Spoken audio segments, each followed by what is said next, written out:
Hello, నేను మీ doctor Manjushree. ప్రెగ్నెన్సీలో మనకి ఫస్ట్ వచ్చే సిమ్టమ్ ఏంటి అంటే వాంతులు, వికారం. సో అందరికీ ఈ సిమ్టమ్ అనేది ఖచ్చితంగా ఉంటుంది.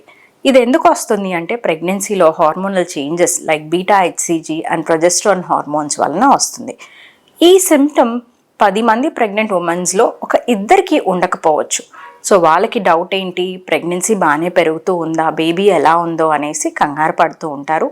సో మీ డాక్టర్ దగ్గరికి వెళ్ళినప్పుడు ఈ విషయం చెప్పేసి స్కాన్ చేయించుకొని బేబీ కరెక్ట్గా పెరుగుతుందా లేదా అనేసి చెక్ చేయించుకోండి. అంతా బాగానే ఉంది అనుకుంటే నథింగ్ టు వరీ. ఇంకొక మన మిత్ ఆర్ అపోహ ఏంటి అంటే ఇలా వామిటింగ్స్ ఉంటే పాప అని, వామిటింగ్స్ లేకపోతే బాబు అనేసి అనుకుంటూ ఉంటారు. సో దీనికైతే కనుక సైంటిఫిక్ ఎవిడెన్స్ అయితే లేదు. సో బేబీ పాప బాబా అనేది it is determined by the jeans. Thank you.